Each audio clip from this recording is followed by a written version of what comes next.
Hello दोस्तों, आपका नेहा भक्ति चैनल में आपका स्वागत है। आज हम श्री भागवत कथा का दूसरा अध्याय पढ़ेंगे। हम आपको सुनाएंगे। श्री भागवत गीता है ये, इसका दूसरा अध्याय हम आपको सुनाएंगे। कोई सुनाता है या कोई बोलता है तो सुन लेते हैं, लेकिन भागवत गीता मिलती सबको है, लेकिन कोई पढ़ता नहीं है। इसलिए हमने सोचा कि एक एक अध्याय, आधा आधा अध्याय पढ़ के हम वीडियो डालें, जिसमें लोग पढ़ नहीं सकते हैं तो कम से कम सुन तो सकते हैं। जिसको रुचि होगी वो सुनेगा। तो इस कारण से मैंने सोचा कि मैं इसकी वीडियो बना के डालूं, तो लोगों को इसको ज्ञान प्राप्त हो। जिसकी रुचि होगी वो ज़रूर ही सुनेगा। तो चलिए अपन दूसरा अध्याय आरंभ करते हैं। सभी को राधे राधे, जय श्री कृष्ण, ओम नमः शिवाय। दूसरा अध्याय प्रारंभ। संजय ने कहा, हे धृतराष्ट्र, जब भी कृष्ण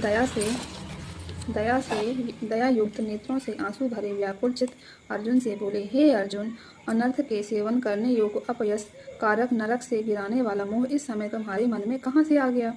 तुम कायल मत बनो, यह शोभा नहीं देता। तुम हृदय की दुर्बलता को त्याग कर युद्ध को निमित्त खड़े हो जाओ। अर्जुन ने कहा, हे मधुसूदन, मैं रण में पूज्य भीष्म और द्रोणाचार्य के ऊपर बाण प्रहार कर कैसे युद्ध करूंगा?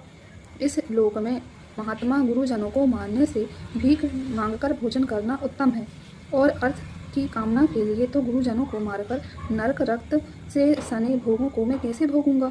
हम नहीं जानते कि संग्राम में हम दोनों में से कौन जीतेगा। यदि हम जीत भी लें तो जिनको मारकर हम जीवित रहना नहीं चाहते, वही धृतराष्ट्र के बुद्ध हमारे सामने प्रस्तुत हैं। दीनता से भरी स्वाभाविक वृद्धि नष्ट हो जाएगी, और धर्म के विषय में मेरा चित्त मोहित हो गया है। मैं आपसे पूछता हूँ, जिससे निश्चित करके मेरा भला हो, वह मुझसे समझाकर कहिए, क्योंकि मैं आपका शिष्य हूँ और आपकी शरण में हूँ। मुझे ऐसी शिक्षा दीजिए, मुझे पृथ्वी का निष्कटक राज्य मिल भी जाए और देवताओं का भी अधिपत्य मिल जाए, तो भी ऐसा कोई उपाय नहीं दिखता कि जो मेरी इंद्रियों को बदलने वाले शोक को दूर करे। हे गोविंद, मैं युद्ध नहीं करूंगा। यह कहकर अर्जुन चुप हो गया। संजय बोला, हे राजन, दोनों सेनाओं के मध्य में खिन्न होकर बैठे अर्जुन से भगवान श्री कृष्ण ने यह वचन कहे, हे अर्जुन, जिसके लिए शोक नहीं करना चाहिए तू उसके लिए शोक करता है, और पंडितों के से वचन तो कहता है, परंतु पंडित लोग ना मरो को शोक करते हैं और ना जीवितों का। यह बात असंभव है। मैं पहले ना था, तुम भी ना थे, और ये राजा भी नहीं थे, और इसके बाद नहीं रहेंगे। जैसे देहधारियों को देह से लड़कपन, जवानी, बुढ़ापा ये अवस्था होती हैं, तैसे ही मृत्यु के बाद दूसरी देह भी प्राप्ति होती है। इसलिए पंडित लोग मोह को प्राप्त नहीं होते हैं। इंद्रियों को शब्द, विषयों को संयोग, जड़ा, गर्मी आदि सुख दुख के देने वाले हैं। ये आने जाने वाला है और नाशवान है, जानकर सहन करो।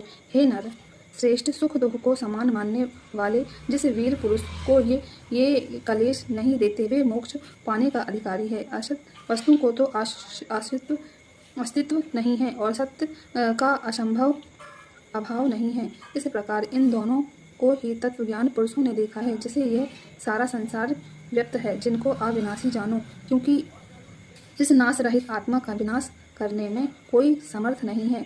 इस अविनाशी, अचित्त और नित्य जीव आत्मा के ये सब शरीर हैं, नाशवान हैं, एतव हैं। हे भारत, तुम युद्ध करो। हे भरत, तुम युद्ध करो। जो मनुष्य इस आत्मा को मारने वाला तथा जो मरा हुआ मानते हैं, वे दोनों ही अज्ञानी हैं, क्योंकि यह आत्मा ना तो मरती है, ना मारता है, ना कभी जन्मा है, ना मृत्यु को प्राप्त होती है, ना कभी जन्मी है, ना मरेगी। यह अजन्मा है, नित्य कभी न घटने न बढ़ने वाली है, और सनातन है। नष्ट होने पर भी वह नाश की प्राप्ति नहीं होती। जो पुरुष इस आत्मा को नित्य, अविनाशी, निस्वीकार और अजन्मा जानता है, वह जिसको घात करवाएगा और जिसको मारेगा। जिस प्रकार मनुष्य पुराने वस्त्र को फेंककर नए वस्त्र ग्रहण करता है, उसी प्रकार आत्मा पुरानी देह को छोड़कर नई देह को धारण करती है। आत्मा को शस्त्र नहीं काट सकती, अग्नि नहीं जला सकती, जल नहीं भिगो सकता। यह ना जल सकती है, ना भीग सकती है, ना गल सकती है और ना सूख सकती है।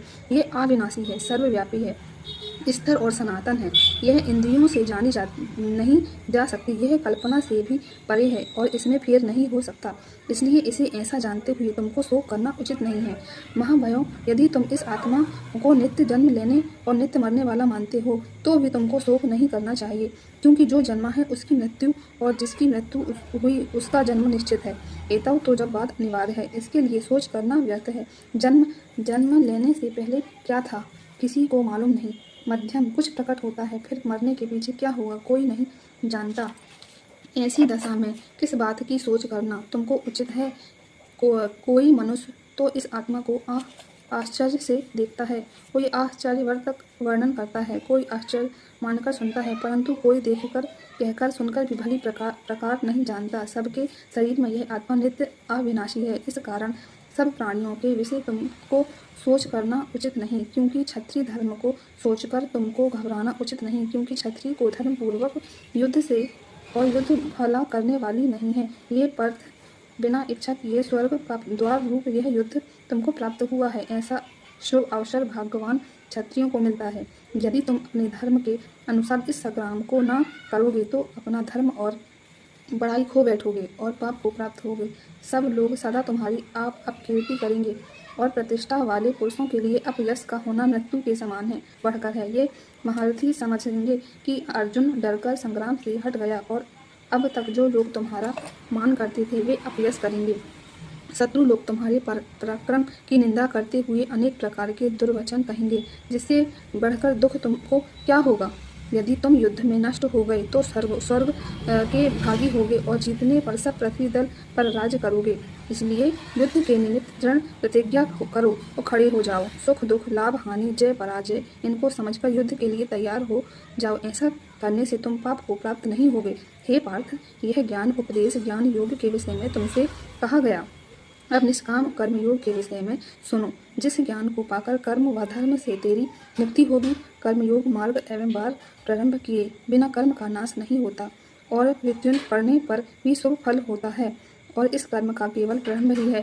संसार के भय से छुटकारा पूर्ण ब्रह्म प्राप्ति करता है। निश्चय करने वाली बुद्धि इस निष्काम कर्म में एक ही और कामना करने से पुरुषों में वृद्धि एकाग्रता नहीं रहती, उसकी शाखा प्रशाखाएं होती हैं। ऐसी दशा में मनुष्य सदैव संदेह में रह जाता है। हे अर्जुन, अज्ञानी उस पुष्पता वाणी को ही स्वर्ग सुख से बढ़कर कुछ नहीं समझते। स्वर्ग सुख को ही जो उत्तम पुरुषार्थ समझते हैं, उनकी कामनाओं में चित्त व्याकुल होने के कारण निश्चयात्मक बुद्धि मोक्ष साधक को नहीं उत्पन्न होती। उनका चित्त भौतिक में सदैव मगन रहता है। जिन मनुष्यों का चित्त इस प्रकार मोह में है और जिनकी आसक्ति भोग विलास ऐश्वर्य में है, ऐसे पुरुषों के अंत कारण में निश्चयात्मक बुद्धि नहीं होती। हे अर्जुन, वेद द्रुपणात्मक संकाम है, तुम निष्काम हो जाओ। सुख दुख को सकाम जानकर नित्य योग क्षेम आदि स्वार्थों से न पढ़कर धीर जवान और आत्मनिष्ठ हो जाओ। जैसे छोटे छोटे अनेक जलाशयों में मनुष्य का कार्य सिद्ध हो जाते हैं, बड़े जलाशय वे सब प्रयोजन अनाश्य ही सिद्ध हो सकते हैं, उसी तरह संपूर्ण वेदों में कहा हुआ काम कर्म का फल ब्रह्म से भक्ति रखने वाले मनुष्य को सहज ही में प्राप्त होता है। तुमको केवल काम करना चाहिए, फल तुम्हारे अधिकार में नहीं है। तुम ना तो फल की अभिलाषा से काम करो और ना तो निष्पेक्ष ही रहो। फल की आशा त्याग कर कार्य की सफलता को समान मानकर तुम योगस्थ होकर कर्म करो, यही कर्म ज्ञान योग है। इस बुद्धि योग सहित कर्म से अन्य कर्म अत्यंत हीन है, इसलिए तुम बुद्धि योग का आश्रय ग्रहण करो। फल की इच्छा करने वाले निष्कृष्ट का होते हैं।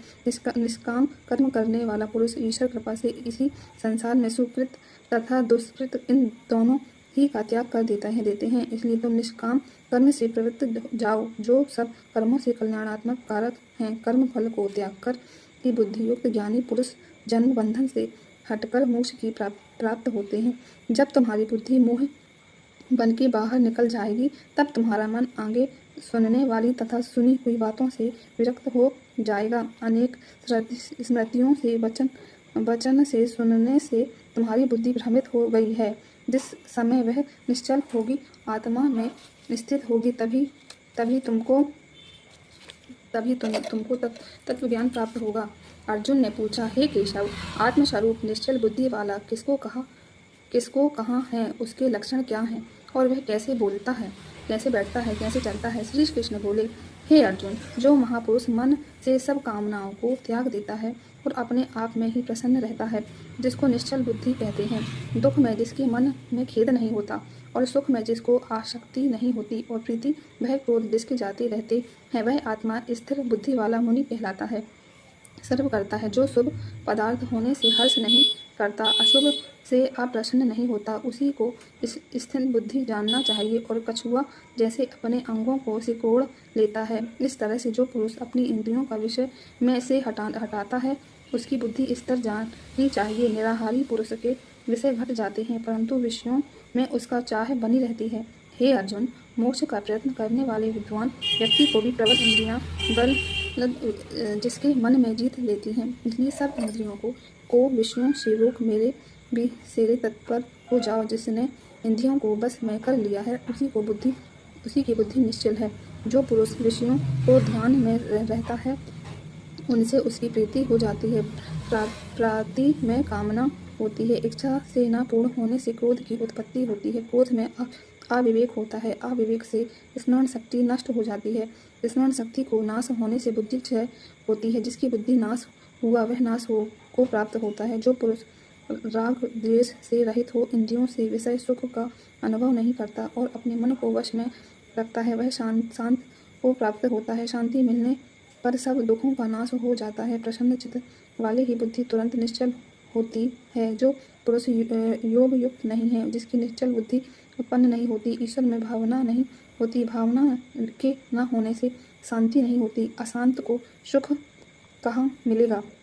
जैसे वायु नाव को जल में खींच ले जाती है, इसी प्रकार इंद्रियां उस पुरुष को बुद्धि का नाश कर देती हैं।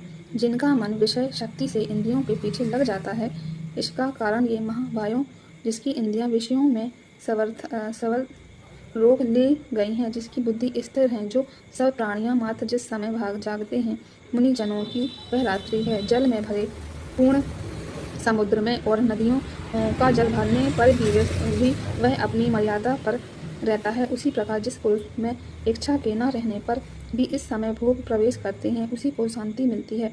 विषय की इच्छा करने वालों को शांति नहीं मिलती। जो सब कामनाओं को छोड़कर तथा इच्छा रहित विचारता है, वह पापता अहंकार जिसमें नहीं है, वह शांति को प्राप्त होता है। पार्थ, ब्रह्म स्थिति यही है। ऐसी स्थिति में मिल जाने पर प्राणी फिर मोह में नहीं फंसता और न अनंत समय निर्वाण ब्रह्म को प्राप्त होता है।